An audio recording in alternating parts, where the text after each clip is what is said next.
the introduction of these courses, we talk about digital system and urbanization.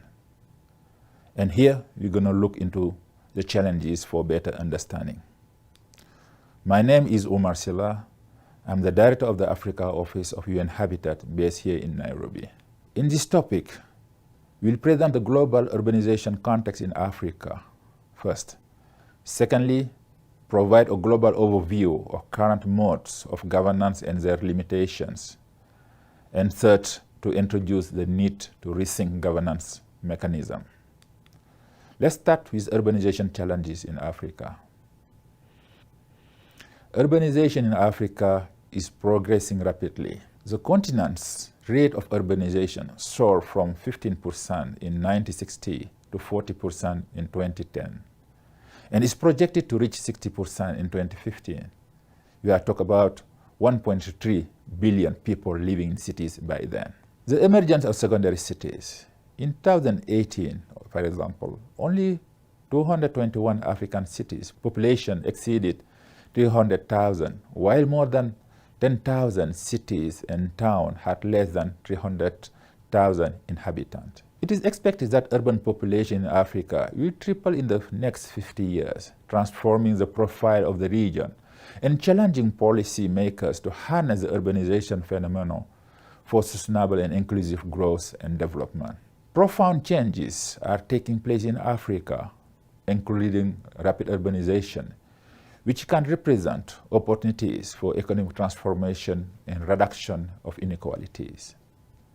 At the same time, there are increased challenges facing cities such as planning, climate change, insecurity, migration, and internally displaced persons, as well the demographic pressure, especially in secondary cities and human settlement affected by nearby crises. We cannot ignore the emergence of pandemics such as COVID-19 and ongoing epidemics such as malaria, cholera, Ebola indicate the need for a new business model for planning African cities, especially in the context of rural-urban migration.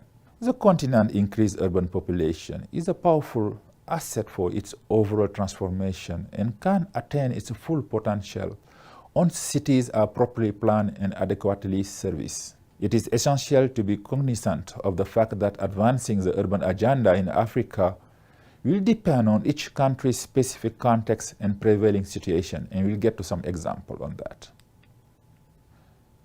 There's a need and necessity to rethink urban governance in Africa.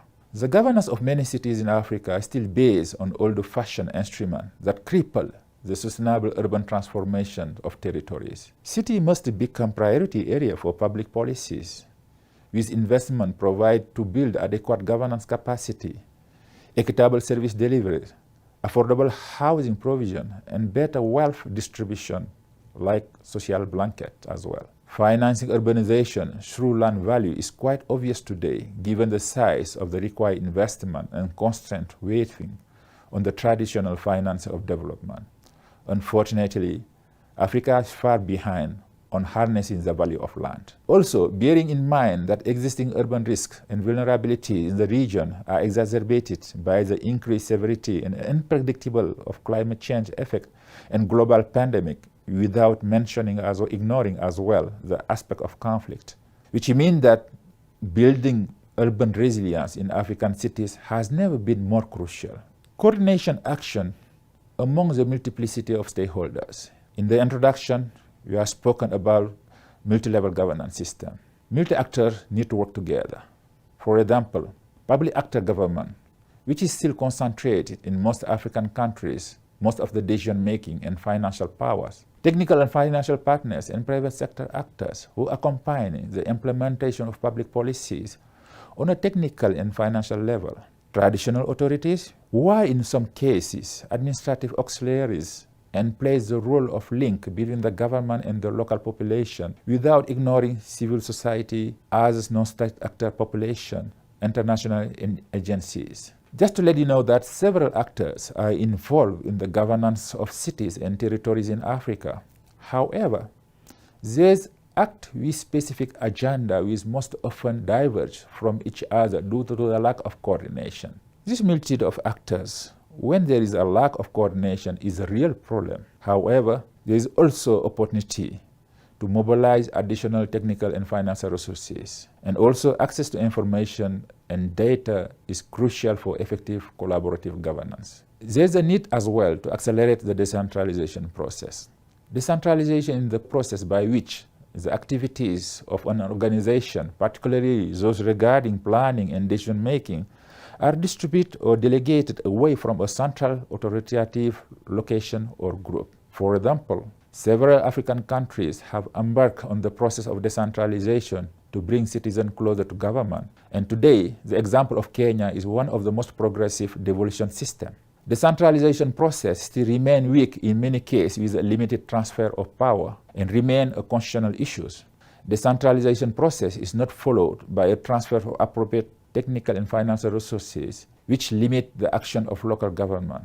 Let's look at some examples. For example, in Uganda, national policy on decentralization transfer real power to the district, bringing political and administrative control over services to the point where they are actually delivered, thus freeing local managers from central constraints. The initiative has established clear links between payment of taxes and the provision of services that they finance, improving the capacity of local councils to plan, finance, and manage the delivery of services to their constituencies. In this particular context of the decentralization process, central government personnel were transferred to the district level. Financial management and administration followed after ensuring accountability and transparency of lower level. There is a need to strengthen urban governance for sustainable urban future in Africa with a new way. It is important to improve the governance system of Africa's cities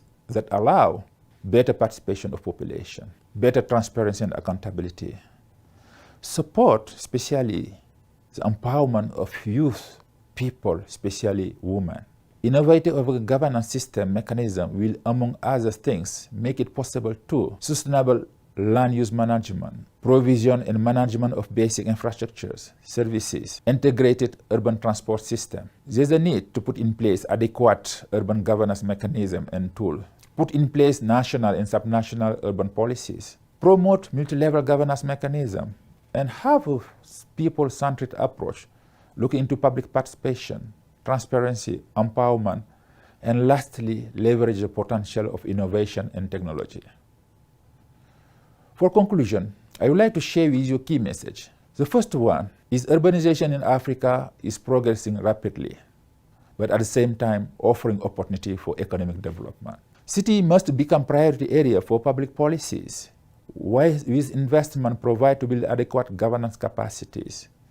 And we spoke the example of decentralization. Inclusive urban governance is essential for the implementation of the new urban agenda in African cities and to reach the goal of the SDG, specifically the goal 11. There's a need to accelerate the decentralization process and put in place innovative governance mechanisms that foster public participation, transparency, and accountability. Thank you very much.